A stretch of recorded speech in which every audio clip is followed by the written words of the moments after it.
소중한 나 무한 행복.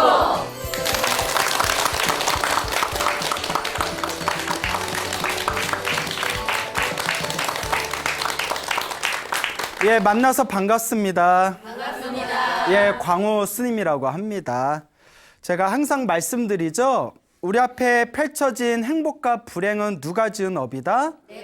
내가 지은 업입니다. 그래서 행복해지기 위해서는 복과 선업과 공덕을 많이 쌓아야 됩니다. 불교의 기본적인 세계관은 윤회입니다. 윤회. 그래서 이 윤회, 지옥, 악귀, 축생, 아슈라, 인간, 천상, 굉장히 자주 얘기했는데 또 처음 듣는 듯한 표정을 짓는 분들이 계세요.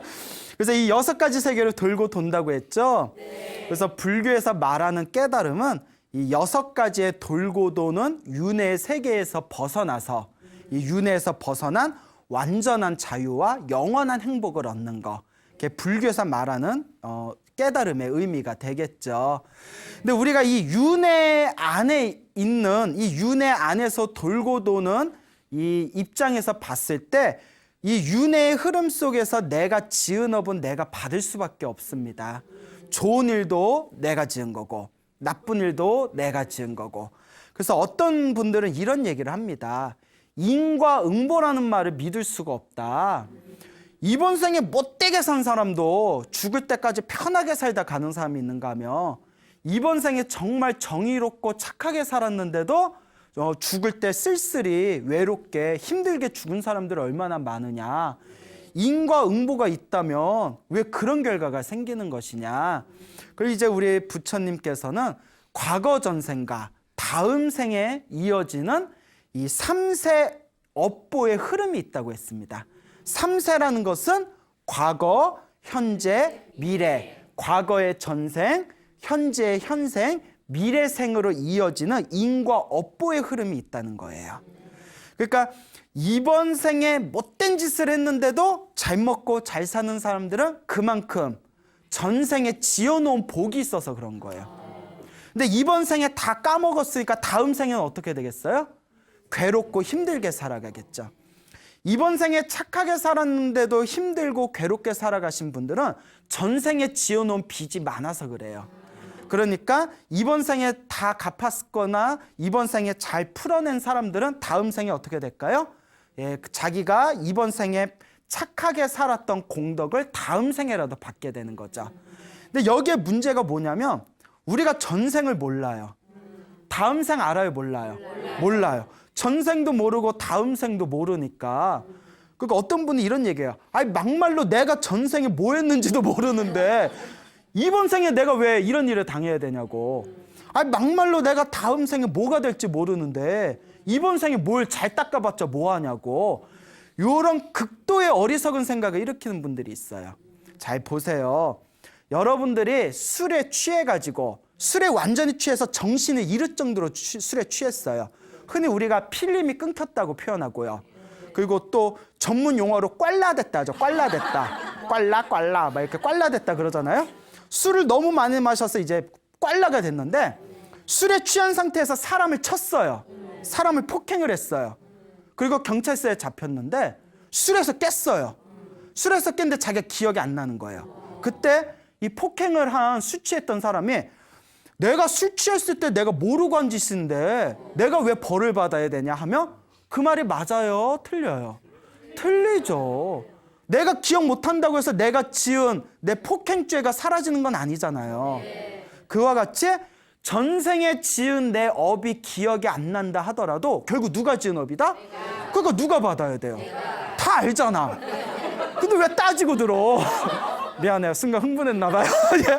그래서 내가 전생이 기억이 안 난다고 해서 내 업이 사라지는 게 아니고, 그리고 또 중요한 게 있습니다.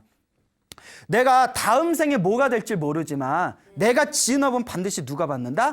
내가 받으니까 이번 생에 잘 닦아놔야 다음 생에 다시 태어날 때 더 좋은 몸으로 더 좋은 환경에 태어날 수 있다는 거죠. 이번 생에 닦아놓은 거 하나도 없으면서 다음 생에 이상한 몸 받아버리고 이상한 데 태어나서 왜 내가 이런 괴로움을 당해야 돼? 아이고 내가 전생에 무슨 업을 졌길래 아이고 내 팔자야 이래봤자 누가 들어줄 사람이 있다 없다? 없다. 철저히 내가 지은 업은 내가 받는 겁니다. 그리고 전생이라는 게 분명히 있는 게 수행 열심히 하고 기도 열심히 하면 자기가 보여요. 실제로 우리 스님들이나 주변의 불자님들 중에 명상 수행을 열심히 했거나 기도 수행을 열심히 해서 자기 전생을 보신 분들이 덜어 있습니다. 옛날엔 더 많았대요. 근데 현대인이 될수록 기도나 명상을 열심히 해도 전생을 보는 사람들이 줄어든 게 물질 문명에 그만큼 마음이 탁해져서 그렇대요. 옛날 사람들 좀 마음이 순수했잖아요. 그러니까 기도를 좀 열심히 하면 자기 전생도 보고 이런 분들이 많았는데 현대에 들어올수록 명상을 하거나 기도를 하다 보면 아, 요새 현대인들은 마음이 굉장히 옛날보다 탁해졌구나라는 걸 느낄 수가 있습니다. 그러니까 여러분들도 전생이 궁금하세요? 기도를 열심히 해보세요. 그러면 전생에 보일란가 말란가 모르겠다만은 뭐 여하튼 하여튼 기도를 열심히 하거나 명상 수행을 열심히 해서 전생을 보신 분들이 있습니다. 자, 그리고 저랑 굉장히 친하게 지내시는 스님이 있는데 이 스님은 저처럼 농담도 잘 안 해요. 저는 막 농담도 잘하고 막 우스갯소리도 잘하니까 제가 뭘 진지하게 얘기해도 사람들이 진짜? 이렇게 약간 의심을 하거든요. 이게 농담 좋아하는 사람들의 어떤 단점이에요.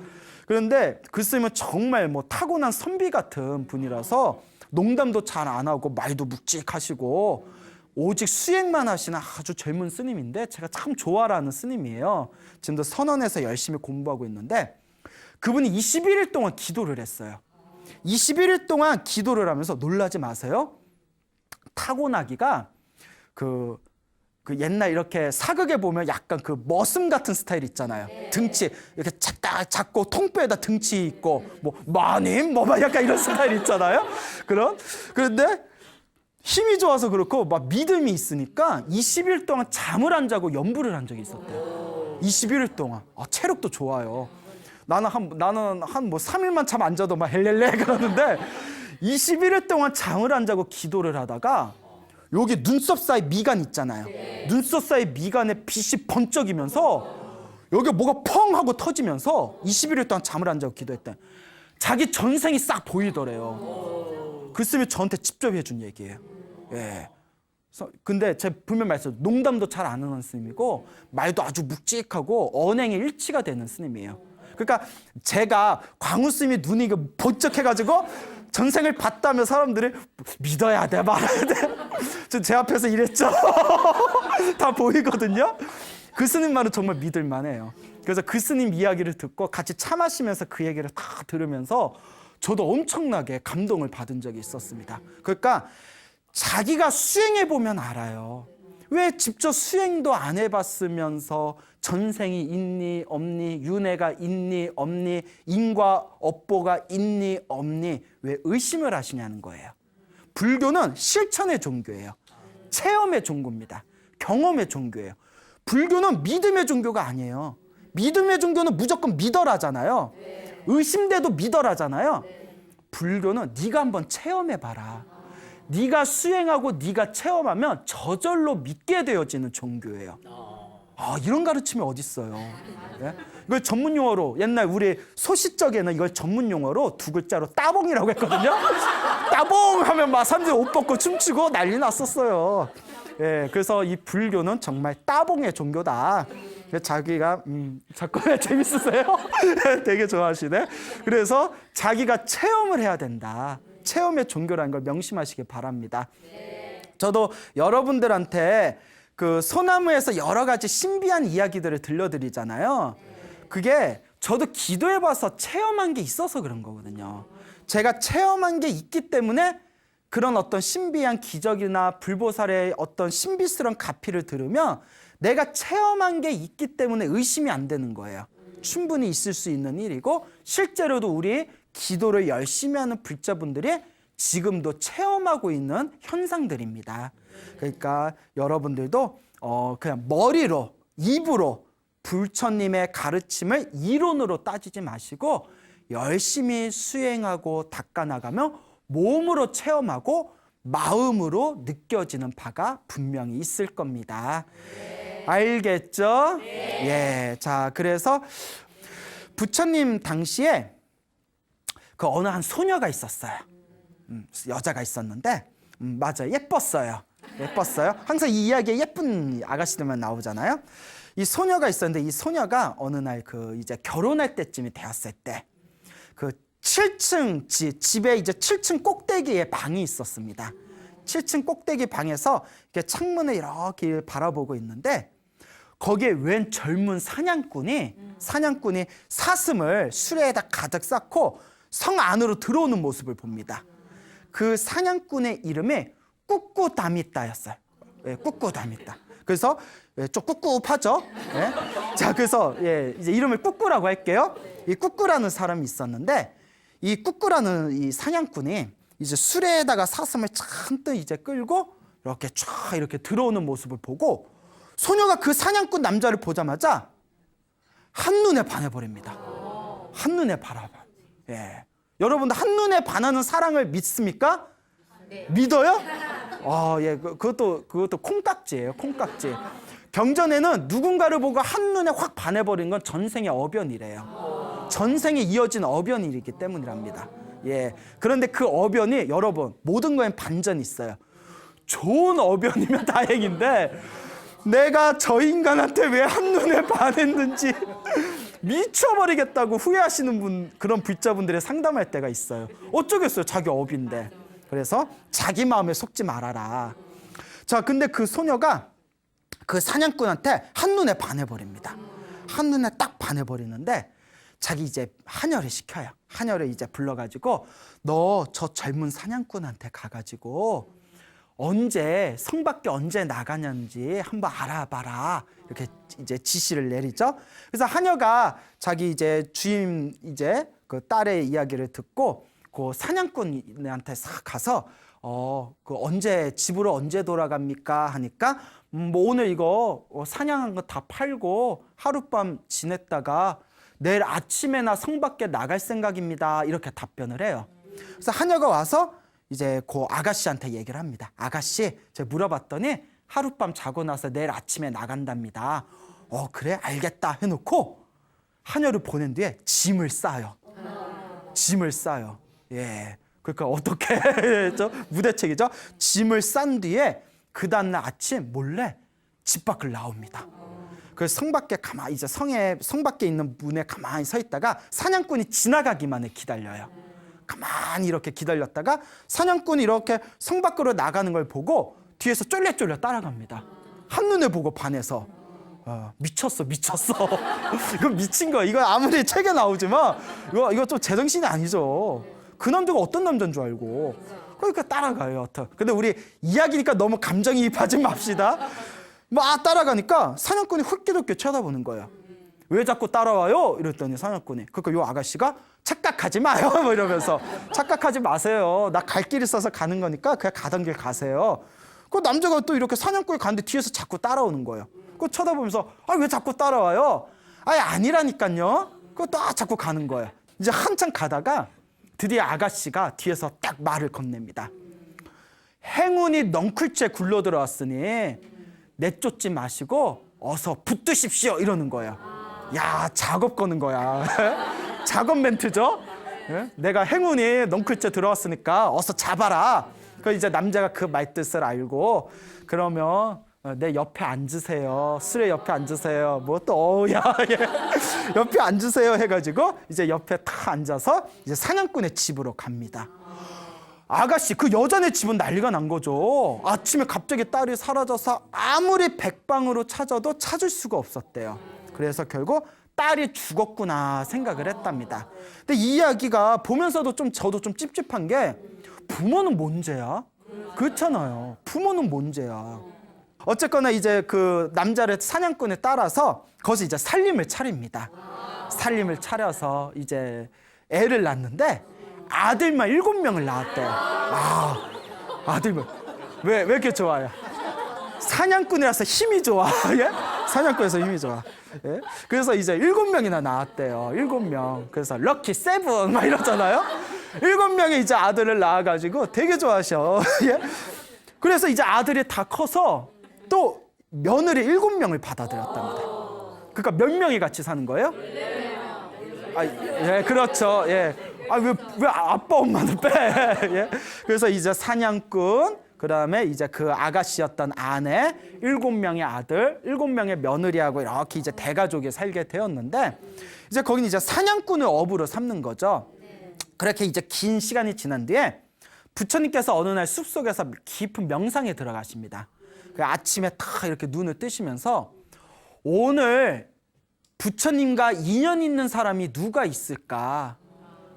부처님과 인연이 있어서 오늘 깨달음을 얻을 만한 중생이 누가 있을 것인가 하고 천안통의 눈으로 중생들을 살펴봤답니다. 그때 그 사냥꾼의 집안이 딱 부처님의 천안통에 딱 걸리게 된 거예요. 오늘 저 사냥꾼의 집안의 사람들이 부처님의 가르침을 만날 수 있는 그 깨달음을 얻을 수 있는 인연이 있구나. 오늘 마땅히 저 사람들을 제도해야 되겠다. 부처님이 딱 천안통으로 꿰뚫어 보신 뒤에 부처님께서 딱 그 이제 숲을 걸어가지고 그 사냥꾼이 있는 집에 있는 곳으로 이제 들어서게 됩니다. 이렇게 사냥꾼이 있는 집 근처에 가만히 가봤더니 주변에 사냥꾼이니까 짐승들을 잡기 위해서 여기저기 그물이 쳐져 있는 거예요. 근데 그날따라 그물에 짐승들이 하나도 안 걸렸대요. 그래서 부처님이 그 그물들을 바라보면서 일부러 그물이 있는 자리에다 부처님이 발자국을 남기면서 길을 걸으셔서 일부러 발자국을 남기고 저쪽 끝에 있는 나무에서 편안히 이렇게 앉으셨대요. 그래서 이제 아침이 이제 지나고 이제 낮이 될 무렵에 이 사냥꾼이 이제 그물에 밤 동안에 그물에 짐승들이 걸렸나 싶어서 숲에 들어가서 그물을 살펴봤는데 짐승이 그날따라 하나도 안 걸려 있는 거예요. 어떻게 오늘따라 짐승이 안 걸리지 하고 가만히 봤더니 그물 옆에 발자국들이 있는 거예요. 사람 발자국에. 누가 내 짐승들을 다 낚아채거나 풀어줬구나. 내가 가만두지 않으리라 하고 이렇게 발자국을 찾아갔더니 나무 밑에서 부처님이 이렇게 깊은 명상에 들어가 있는 모습을 봅니다. 그때 이 사냥꾼이 저 사람이 내 사냥꾼을 다 낚아챘구나. 저놈이 원흉이구나 하면서 화가 갑자기 솟구치면서 부처님을 죽이려고 활을 쏘려고 합니다. 그래서 화살을 빼가지고 화살을 당겨서 부처님한테 화살을 쏘려는 순간에 부처님이 이제 그걸 다 꿰뚫어 보시잖아요. 그때 부처님의 신통력을 발휘해서 그 사냥꾼이 활을 들고 있는 상태에서 몸을 마비시켜 버립니다. 몸을 마비시켜 버려요. 그 사냥꾼이 쏘지도 못하고 활을 내려놓지도 못하고 몸을 덜덜덜 떨면서 마비되니까 자, 입에서 막 침이 질질 흘러나오면서 몸이 막 찢기는 고통을 막 느끼더래요. 막 어쩔 줄 모르고 있을 때 그때 이제 점심때가 됐는데 그물을 살펴보러 간 남편이 안 오는 거예요. 그러니까 이제 그 아내가 아들 7명한테 얘들아 아버지가 오지 않으니까 아버지 좀 찾아봐라 이렇게 얘기를 했대요.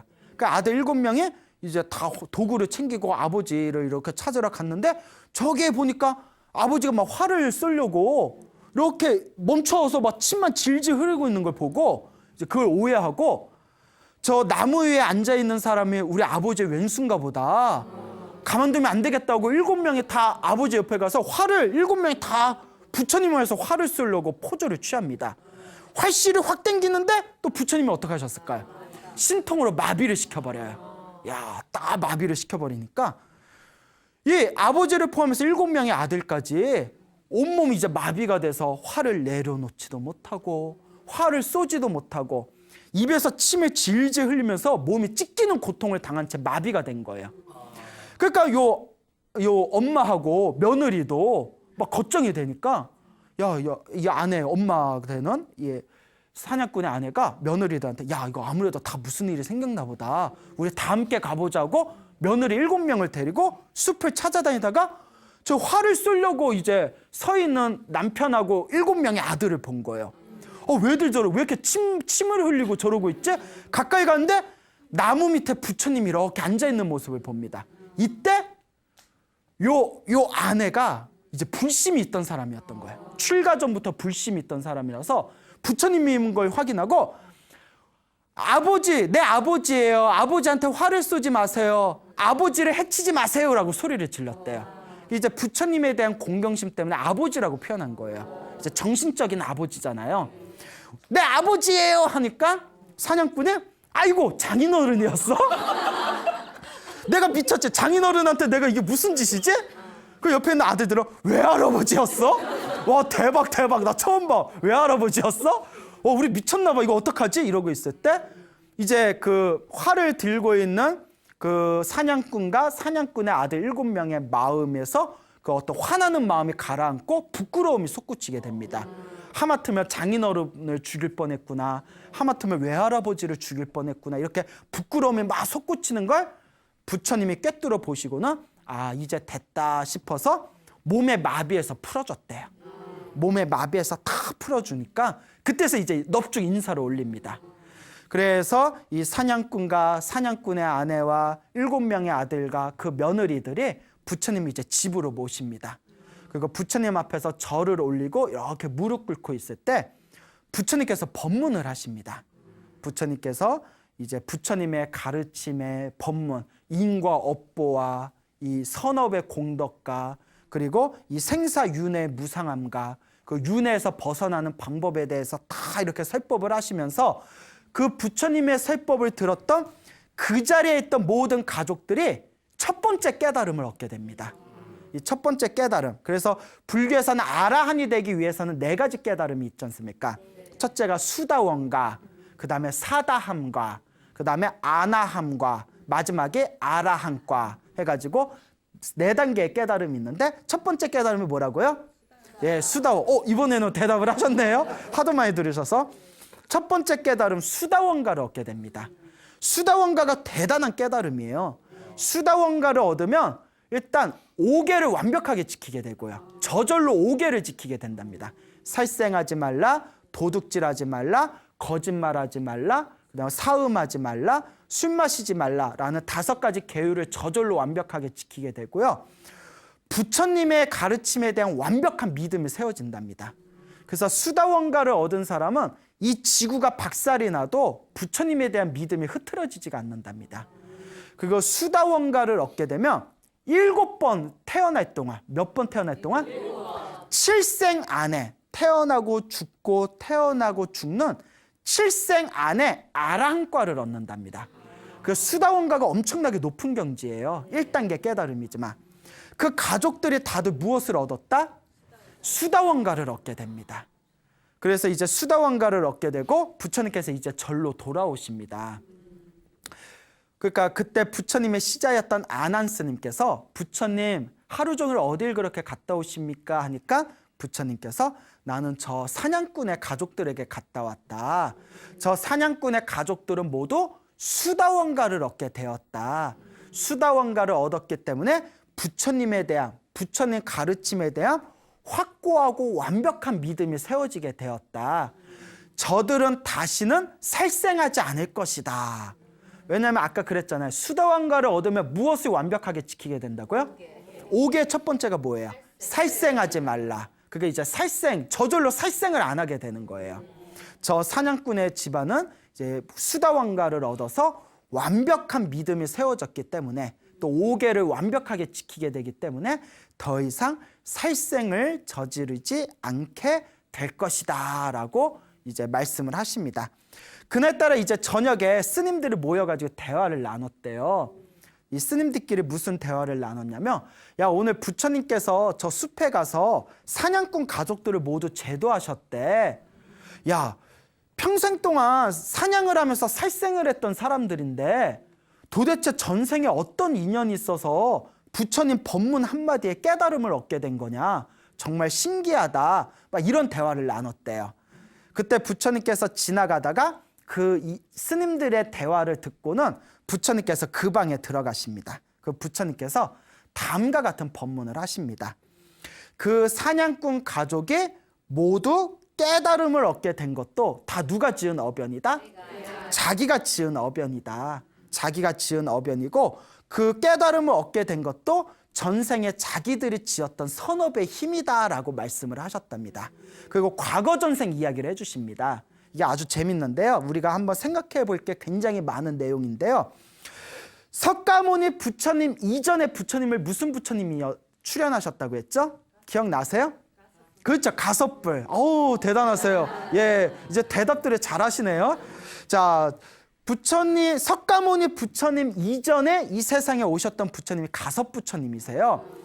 가섭부처님 시대 때 있었던 일이랍니다. 가섭부처님이 이제 세상을 떠나시고 열반에 드셔서 이제 가섭부처님 몸에서 수많은 사리가 나왔대요. 그때 어느 한 나라에서 그 가섭부처님의 사리로 이제 사리탑을 만들기로 했답니다. 이제 사리가 많으니까 아마 또 나눠서 사리탑을 만들었겠죠. 그래서 그 나라에서 사리탑을 만들 때 부처님의 사리탑이니까 아름답고 크게 웅장하게 만들자 계획을 세워서 설계도를 준비하고 어떻게 만들 거고 또 어떻게 이것을 운영할 것인가를 고민을 하면서 설계도에 따라서 계획을 세웠더니 사리탑을 짓는데 큰 돈이 들더래요. 그래서 이제 큰 돈이 드니까 우리 중생들이 복을 지으려는 마음으로 화주를 받아서 시주를 받아서 사람들에게 시주를 받아서 사리탑을 만들자 계획을 세웁니다. 그래서 이 시주자를 모아서 시주자들의 대표를 뽑기로 했어요. 그러니까 수많은 시주자들이 있을 거 아니에요. 보시를 한 수많은 시주자들의 대표를 뽑기로 했는데 그 한 마을의 부자와 큰 도시의 부자 2명이 경쟁이 붙었대요. 서로 시주자의 대표가 되려고. 예나 지금이나 벼슬 여기에 관 쓰는 건 좋아해요. 그래서 이제 서로 대표가 되기 위해서 이제 서로가 이제 협상을 하게 되거든요. 그래서 마을 부자는 나는 얼마를 내겠다. 그 도시 부자는 그러면 나는 얼마를 내겠다. 근데 아무리 생각해도 마을 부자가 도시 부자보다는 돈이 부족하거든요. 내가 아무리 전 재산을 다 낸다 하더라도 큰 도시에 있는 부자는 내가 이길 수가 있다 없다? 없다. 그러니 마지막, 내가 마지막 승부를 걸겠다. 그래서 올인을 합니다. 올인. 마지막 게임이죠. 올인을 합니다. 무엇을 올인하냐면 나는 나의 전 재산과 함께 나와 내 아내와 7명의 아들과 7명의 며느리가 이 사리탑의 노예가 되겠다. 종이 되겠다. 선언을 합니다. 예, 엄청난 신심이죠. 여러분 노예 되면서까지 예? 불자가 되고 싶어요, 안 되고 싶어요? 아니요, 뭐 대놓고 아니요. 예, 그래요. 그러니까 예. 그분은 우리 전 재산을 다 보시하고 어차피 돈으로는 못 이기니까 도시 부자를 나와 내 아내와 7명의 아내와 7명의 아들과 7명의 며느리가 이 사리탑의 노예가 돼서 평생 사리탑을 위해서 헌신하겠다 선언을 딱 하는 거예요. 그때 그 회의를 주재하는 사람들이 모두 감동을 받습니다. 전 재산을 팔아서 시주하는 사람, 보시하는 사람이 있다는 얘기는 우리가 들어봤지만 스스로 노예가 되면서까지 보시하는 사람은 우리는 들어보지 못했다. 이 게임의 승리자는 누구다? 라고 해놓고 뜬금없이 도시 이래버리면 황당하겠죠. 마을의 이 부자야말로 진짜 이 사리탑의 이 시주자의 대표가 될 만한 믿음을 가진 사람이다 하면서 시주자 대표의 이름을 그 마을 부자의 가족들의 이름으로 올립니다. 그리고 그 회의에 주재하는 사람들이 저 사람들이 노예가 되겠다는 마음, 정성만 받고 노예에서 풀어주자 해놓고 이제 노예에서 풀어주게 됩니다. 그렇잖아요. 예, 어차피 부처님의 법을 믿는 불자들인데 노예가 되겠다고 또 써먹기에는 그렇잖아요. 그래서 마음만 받겠습니다. 당신의 그 마음만으로도 대표가 될 만합니다. 자, 그래서 이제 노예가 되는 거는 이제 당신이 다시 정상인으로 시민으로 이렇게 복귀를 시키겠습니다라고 이제 선언을 하게 되고요. 여기에 이제 또다시 감동을 받은 이 마을 부자는 비록 노예 신분에서 벗어났지만 가족들과 함께 평생 동안 죽을 때까지 그 사리탑을 위해서 헌신을 했다고 합니다. 가섭 부처님의 진신사리를 모셔놓은 사리탑에 그와 같은 정성스러운 마음을 일으킨 그 공덕의 힘에 의해서 그 마을 부자의 아내와 7명의 아들과 7명의 며느리들이 죽은 뒤에 모두 천상세계에 태어났답니다. 하늘세계에 태어나서 무량한 그런 어떤 쾌락과 행복을 누린 뒤에 석가모니 부처님이 세상에 출현하신 시대에 다시 인간 세상에 태어났다는 거예요. 그런데 중간에 뭔가 이제 서로의 또 어변이 달랐는지 부인이었던 사람은 부잣집 딸로 태어나고 그 마을 부자였던 남편은 사냥꾼으로 태어나고 그리고 그 부잣집 딸로 태어난 아가씨가 사냥꾼을 보고 한눈에 반하게 된 거는 전생에도 부부였던 인연 때문에 이번 생에 한눈에 반하게 됐다는 거예요. 한눈에 보고 반했던 것은 전생에 그렇게 또 금실이 좋았나 봐요. 그 7명의 아들도 이번 생에 7명의 또 아들로 태어나게 되고 그 7명의 며느리도 다른 집안의 각기 인간 세상에 태어났다가 서로 만났다는 거예요. 그러니까 끼리끼리 전생의 업보대로 만나는 거예요. 이 어변대로 만나는 겁니다. 이렇게 부처님의 인과 어변의 가르침을 이렇게 공부해 보면 세상에 허투루 흘러가는 인연이 하나도 없어요. 좋은 인연은 좋은 인연대로 아름답고 나쁜 인연은 나쁜 인연대로 내가 또 풀어야 할 숙제고 나에게 주어진 모든 어변이 허투루 흘러가는 게 없구나. 그러니까 여러분 나에게 닥친 나쁜 인연도 피하려 해서는 안 돼요. 피할 수가 없어요. 내가 풀어야 할 숙제이기 때문에 좋은 인연은 좋은 인연대로 포용할 줄 알아야 되고 나쁜 인연은 나쁜 인연대로 또 포용할 줄 알아야 되고 이게 바로 불교에서 말하는 어변의 이치입니다.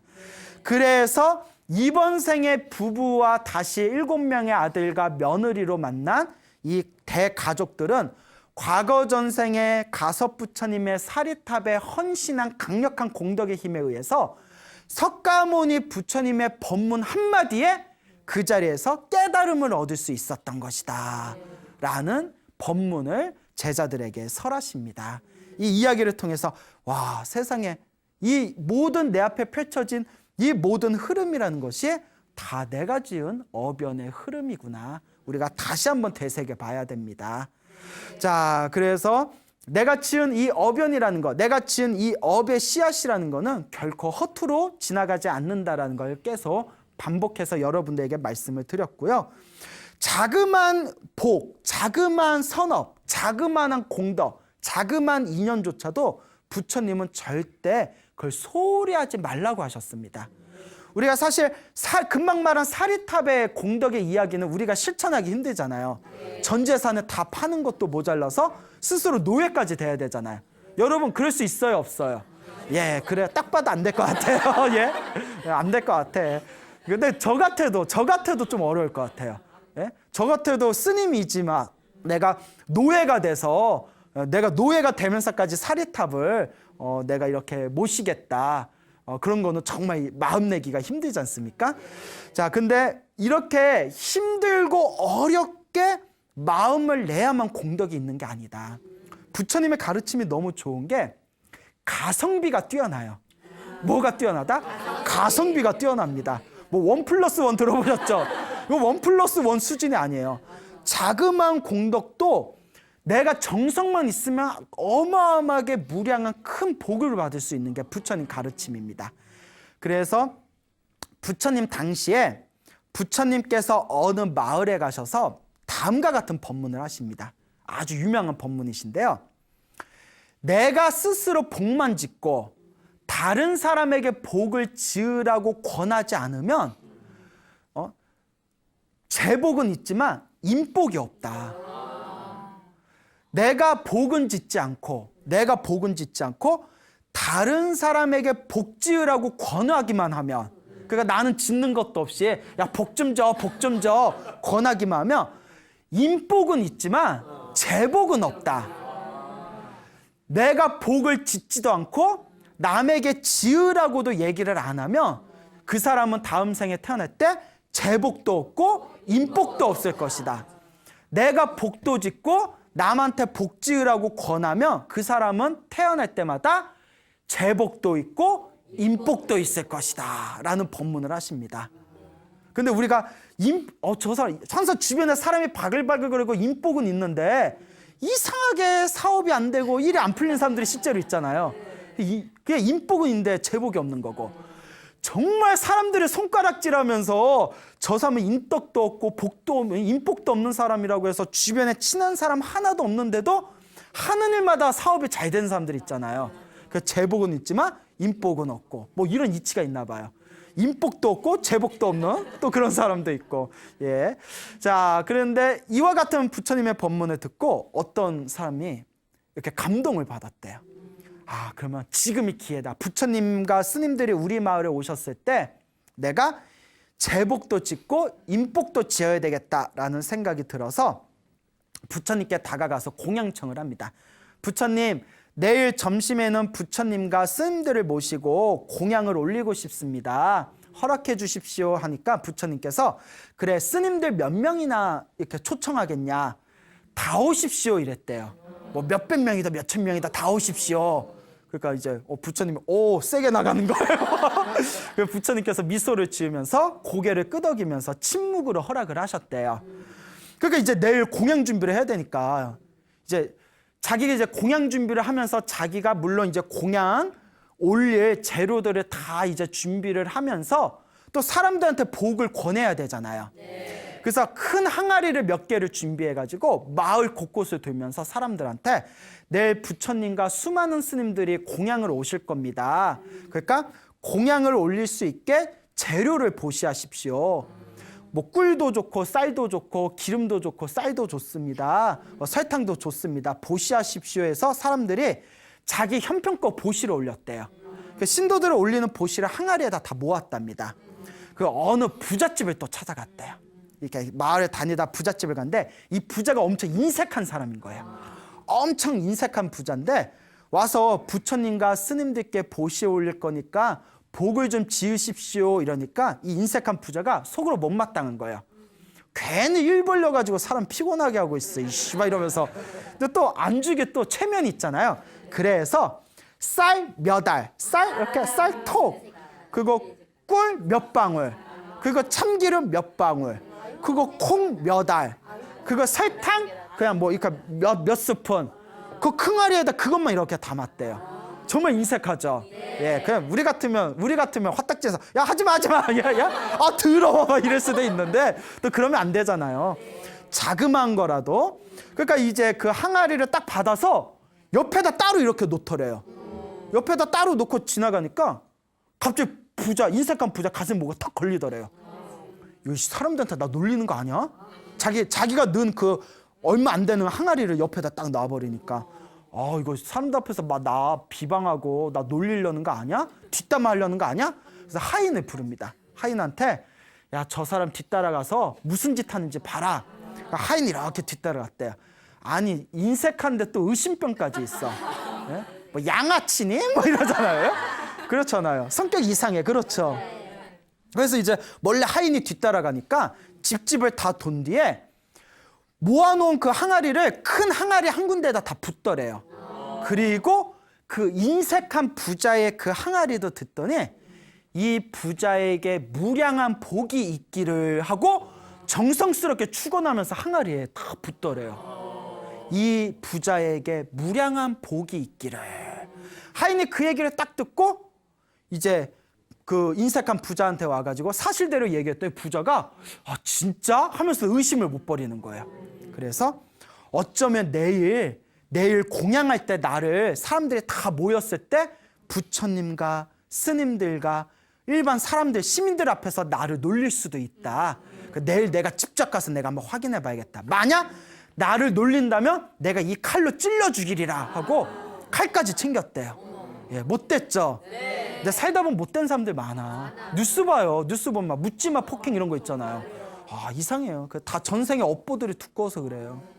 그래서 이제 칼을 품에다 다 들고 다음날 이제 공양 시간에 다 가게 됩니다.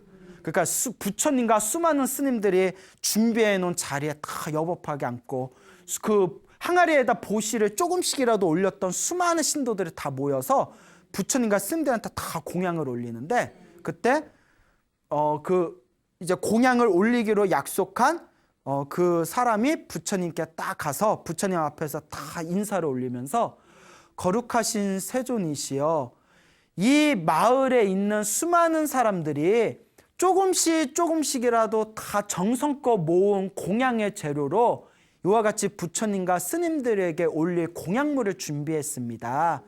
이 공양을 올린 모든 분들이 무량한 복을 얻기를 축원해 주십시오라고 청을 올렸대요. 그때 조금이라도 나를 놀리려는 마음이 있으면 내가 칼로 찔러 죽여야지 하고 거기에 참석했던 인색한 부자가 그 얘기를 듣고 충격을 받은 거예요. 정말 내가 쪼잔했구나. 정말 내가 속이 좁았구나. 그래서 뱅댕이 소갈딱지 이러잖아요. 뱅댕이 소갈딱지. 아, 정말 나는 정말 부끄럽고 정말 나는 수치심도 없이 다른 사람을 의심하던 사람이었구나 하고는 가슴이 확 복받쳐가지고 그 자리에 가운데 딱 올라가서 그 인색한 부자가 공양을 받으려고 돌아다녔던 그 사람에게 무릎을 꿇고 사죄를 합니다. 눈물을 펑펑 쏟으면서.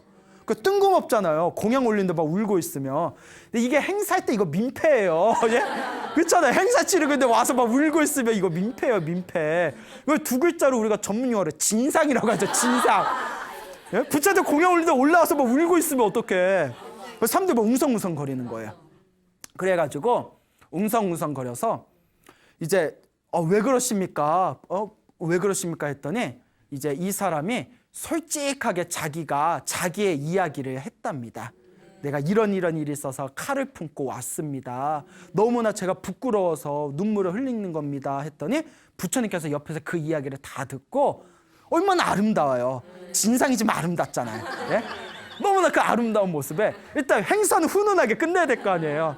부처님께서 환한 미소를 지으면서 참으로 착하도다. 참으로 착하도다. 사소한 선업이라고 하더라도 절대 소홀하게 생각하지 말아라. 부처님과 스님들께 공양을 올리는 것은 아무리 사소한 선행이라고 하더라도 결코 작은 일이 아니다 하면서 유명한 말씀을 남깁니다. 자그마한 선업이라도 꾸준히 짓는다면 마치 뚜껑을 덮지 않은 항아리에 빗물이 차서 언젠가는 흘러넘치는 것과 같다. 그와 같이 현명한 사람은 자그마한 공덕이라도 꾸준히 짓는다면 크나큰 복덕을 쌓게 될 것이다. 사소한 선업이라도 소홀히 하지 말아라 라고 말씀을 하셨습니다. 자, 우리 불자들이 가끔 살아가다 보면 복을 많이 지으십시오라는 이야기를 듣다 보면 쓰는 제가 가진 게 없어서 나중에 잘 되면 복 짓겠습니다. 나중에 잘 되면 복 짓겠습니다 하는 분들이 있어요. 예, 그건 옳은 마음이 아니에요. 1,000원이라도 100원이라도 부끄러워하지 마시고 지금 형편껏 하시면 돼요. 콩 하나라도 쌀 한 톨이라도 형편껏 하시면 돼요. 그렇다고 이 말 듣고 집에서 콩 하나 이렇게 들고 와서 대웅자에다 콩 하나 이렇게 올려놓고 또 그러면 조금 거시기 하죠. 그런데 형편껏 하시면 돼요. 100원짜리 동전 하나도 부처님은 작다고 얘기하지 않습니다. 부처님은 신도들의 진실한 마음에 담긴 공양을 적대 작다고 얘기하지 않습니다. 오로지 그 전성을 볼 뿐입니다. 그러니까 복을 짓는 불자분들은 자그마한 거라도 절대 소홀히 하지 마시고 꾸준히 한결같이 복을 짓는 마음을 일으키시기 바랍니다. 그 복도 결국은 누가 받는다? 자기가 받게 되고 그 지어놓은 자그마한 복의 씨앗이 인연이 돼서 언젠가는 그 자그마한 복덕으로 어마어마하게 위대한 깨달음까지 얻을 수가 있게 된다라는 부처님의 가르침을 결코 잊지 마시길 바랍니다. 알겠죠? 여러분, 행복해지고 싶습니까? 행복한 삶을 창조하고 싶습니까? 복을 지으십시오. 선업을 지으십시오. 공덕을 쌓으십시오. 복과 선업과 공덕의 힘이 여러분들을 진정한 행복의 길로 이끌어 줄 것입니다. 오늘 여기서 마치겠습니다. 소중한 나! 무한 행복!